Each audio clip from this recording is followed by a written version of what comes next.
The World Bank has released its India Development Update, which explores what the forecast for the Indian economy is, how the Indian economy is currently doing, and what are the challenges ahead.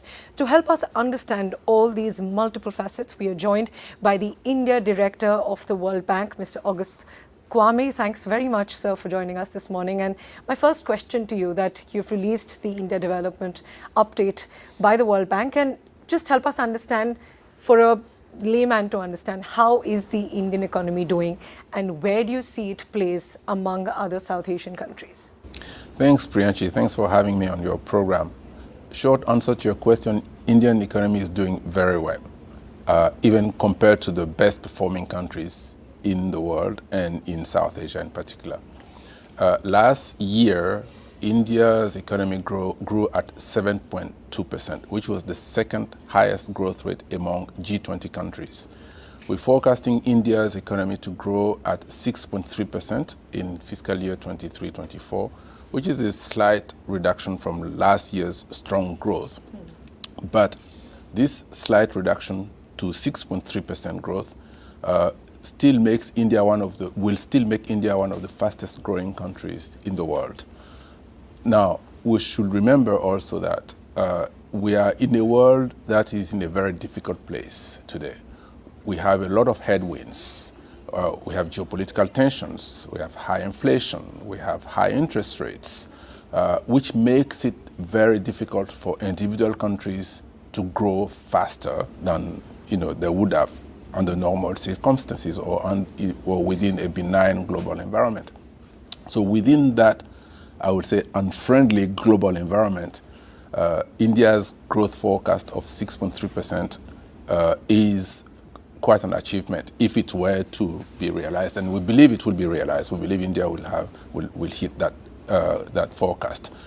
In the long term, there is possibility for India to grow even faster, and I'll be happy to talk about what it will take for growth to be even higher in the long term. But for now, let's remember that India is one of the fastest growing economies, at least among major economies in the world, and including compared to other South Asian countries. Right, and the last point that you mentioned, that we are capable and we have the potential to grow even faster than this rate. So what will it need to be able to achieve that? Of course, you've mentioned we're the fastest growing, and that's great. But we are also the most populated country, which means that the pie is bigger, but there are so many people who want a slice in that pie. Yes. And India's income inequality is one of the steepest across the world. So do you think that income inequality is a major challenge for India, that while it looks great that we're the fastest growing, our economies, I mean, overall, the figure looks great, but we are seeing that the top 10% of the country holds more than half of the country's income, which shows you how skewed the benefits of economic growth are. So do you think that's a challenge for India? Well, it would be a challenge for any country to have this kind of inequality. It will be a challenge for any country. And, we all would like to see everyone rise above poverty, right? And that would be the ideal. And I think we should pursue that. There is no world where there is no inequality. Yeah. But the goal should be to reduce that inequality to the bare minimum. So in the short term, inequality is a challenge. It's not a good thing to have. In the long term, it will be a challenge also because high inequality today makes it difficult for the economy to grow faster, because inequality, it has been shown through research that after a certain level, inequality is detrimental for growth. Now, there was an aspect to your question which suggests that India needs to grow faster and should grow faster and can grow faster. Yes, India can grow faster. India has strong fundamentals. India's macroeconomic framework is very strong. India has a demographic dividend or potential demographic dividend with a young population. 65% of the population is less than 35 years old. In a large population, this provides a strong pool of potential workers. If well educated, if well skilled, and if put to the right jobs, they can power the economy to grow at double digits. India wants to become a high income country by 2047, which is a fair ambition. It's achievable. Our data shows that for that to be achieved, though, India needs to grow at 8%. Right. And 8% is perfectly doable. We're not talking about 10, 12%, which some countries have achieved in the past, by the way. 8% is perfectly achievable. India has achieved that in the past, maybe not for a long period of time, but India, we think, could achieve 8% and sustain it for about 20 years so that it can achieve high-income country status by 2047. For that to happen, in addition to the strong fundamentals that I talked about, macroeconomic fundamentals, young population, very good public investment being now rolled out, there are a few other things that are needed. The first is the private sector investment needs to pick up because countries grow when the private sector really grows. Right. The government is here to facilitate that process but cannot substitute the private sector's growth potential. It can crowd in, the public investment can crowd in private investment, but ultimately private investment has to be powering the growth process. Now we're seeing a lot of growth coming from private consumption. The next stage will be to, and also a lot of growth coming from public investment as well. But the next stage will be to see growth coming also from private investment. For that to happen, there are a few things. In addition to public investment, you need some policies to stimulate private investment. You need policies to make it easier for the private sector to have access to land, for example, to hire people more easily, to have international connections through the global value chain and through import and export more easily. So there are a number of reforms that could facilitate that. The second big thing that would be needed for growth to reach 8% and be sustained at that level is on the employment side, on the labor side. We hear that firms sometimes struggle to find the right skills at the right place at the right time. Now, there are a lot of skills in India, a lot of Indian skills also globally. With no skills, there is no dearth of skills. But maybe the right skills are not in the right place at the right time. So investing in skilling through the ITIs or through skill centers in states, including in states that are struggling to produce those skills or that are struggling to retain them, investing in that will make it easier for firms to also go to those places, those states, and invest there. And those places may offer the highest possible return on capital if you have the right skill. And that will add to India's growth potential in the long term. So these two things, private investment and the skill side, if they come together, we think that it will be very easy for India to achieve 8% and sustain it. Right. So while we focus on the potential that the Indian economy has, currently, if you look at the state of the Indian economy, you've said that it's doing pretty well. But if I ask you this for a simple understanding of our viewers, if you have to point out 2 or 3 pain points for the Indian economy currently, and 2 or 3 things or aspects that are going right for the Indian economy. So if I have to put it simply, what's going right, a couple of points on that, and what's going wrong with the Indian economy currently? Okay, so what's going right? I mentioned earlier, India has a very strong macro framework. India's macroeconomic fundamentals are very strong. Various aspects.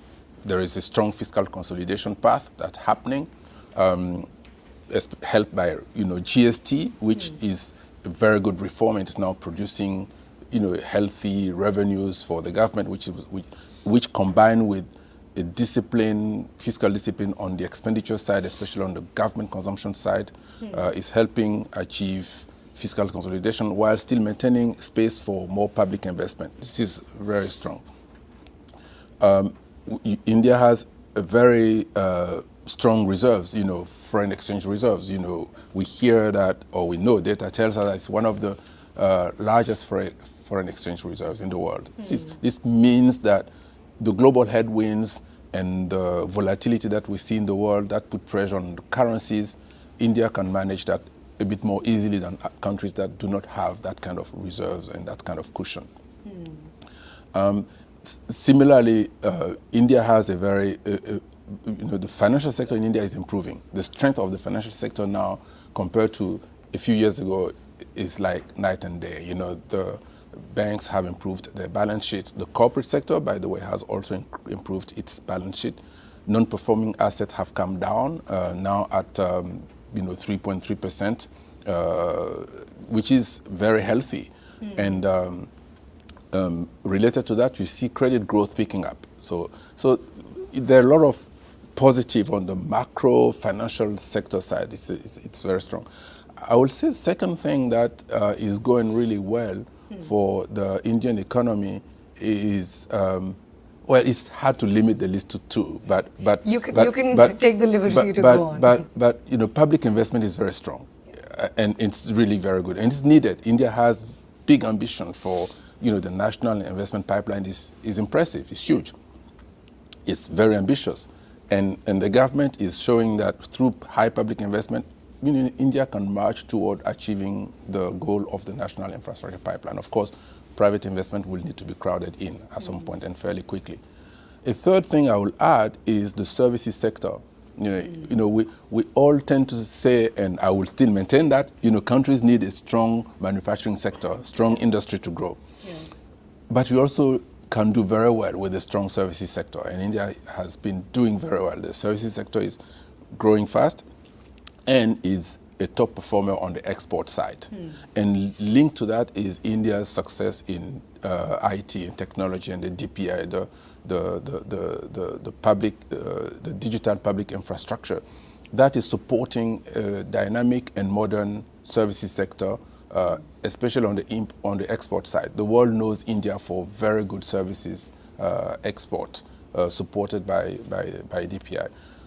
Maybe I will close by saying that digital public infrastructure is not just for export, it has also helped improve services or service provision by the public sector. It has helped reach many vulnerable people, especially during COVID, providing them with public support, public assistance, and it has also helped improve financial inclusion, which is very important. So a lot of things are going on well. In the second part of your question, I wouldn't say that there are things that are going wrong. I will simply say that there are things that could be improved. The issue is India's income per capita is not very high yet, as you mentioned earlier.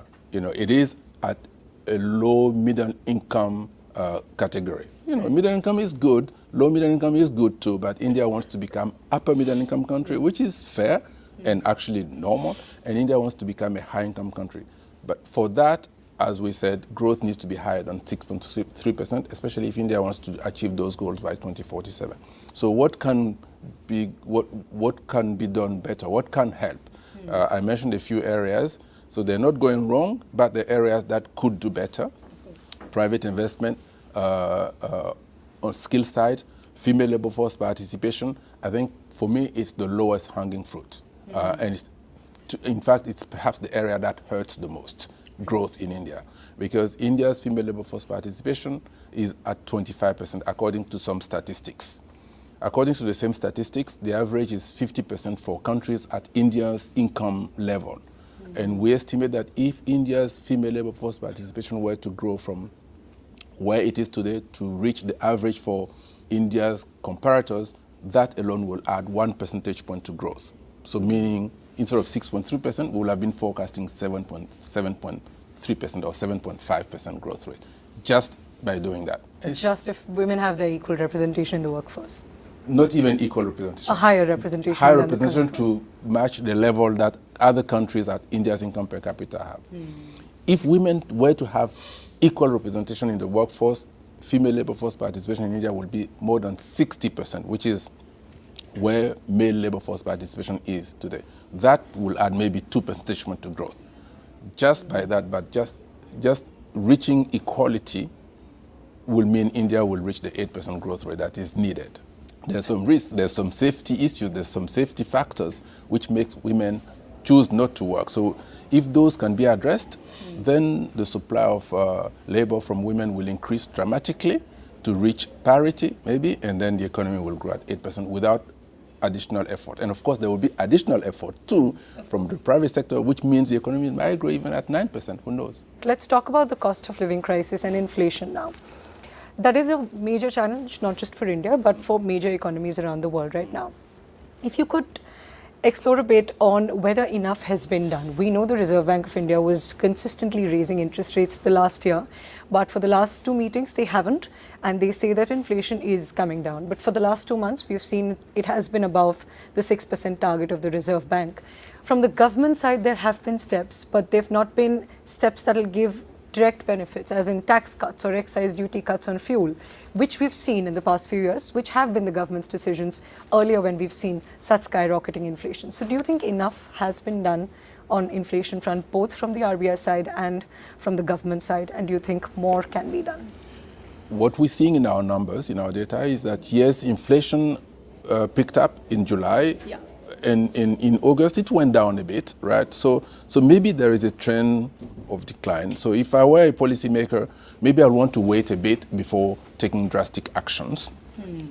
And secondly, I would think that one should look at what feeds into inflation, right?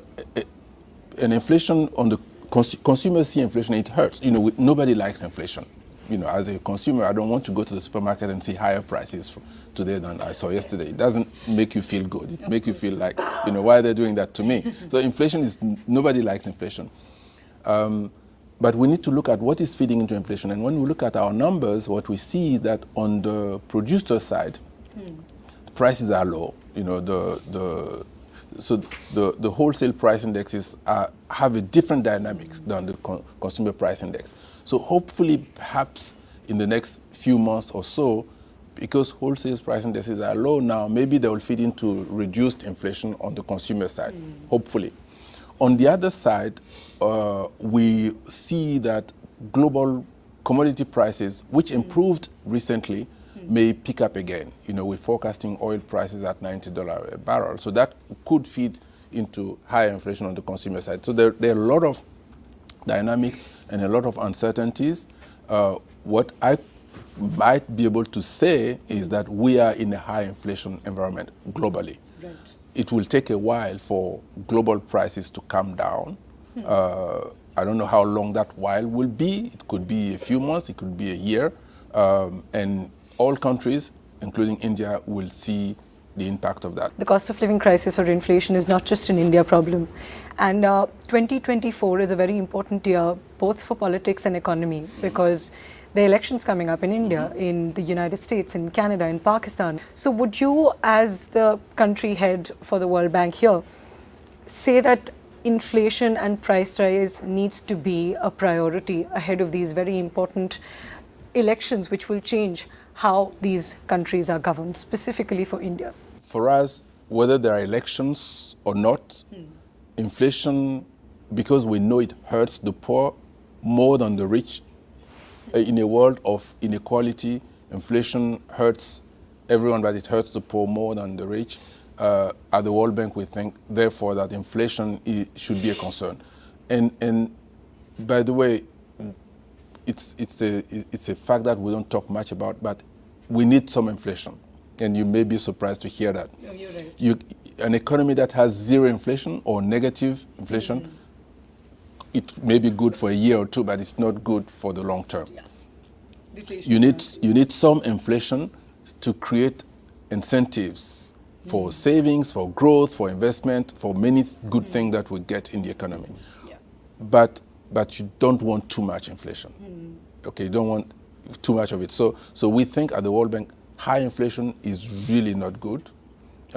First, because it hurts the economy. It creates risks for the future. It can detract from growth. But more importantly, because we think inflation is regressive. Regressive meaning it hurts the poor more than the rich. And this is regardless of whether you are in 2024 or election years or not. And you've said that you don't want to comment on politics. I'll keep that aside. But one aspect that is related to politics, but that is a very important economic aspect for any country in an election year, is the issue of freebies. Do you think that's a good economic decision, not going into the politics. But of course, you would know that in elections, you have parties announcing that we'll have free travel for women, we'll have free ration. I'll take free travel for women anytime. Yeah, no, but more of these measures are announced, and free travel, they have their advantages, that it's a security move for women, and free ration, free health services, which we see is the case in developed countries like New Zealand and other countries. Is it a good economic decision to spend that kind of money on these so-called freebies? What I think is a good economic decision is the fact that there is a cap on states' fiscal deficit, and the cap is 3%. So that's good because it means the state cannot spend more and have a bigger deficit than 3%. So, this is a good decision. Beyond that, what they do within the 3%, it varies from state to state. State may decide to invest in roads or invest in electricity power plant, in renewable energy, or provide more social services because people actually need it. Right. Provide more protection for women, which is good to have. So it depends on what the states need. And I don't know whether these need vary from election year to non-election years or not. But I think this is a state level issue as long as, the 3% fiscal deficit cap is maintained. I'm not saying that we should be in a country where people get everything they want regardless of effort they make. Sometimes supporting social services can be good because you need that to create more opportunities for the weaker people among us, for the lower income people to have a chance to also contribute to growth.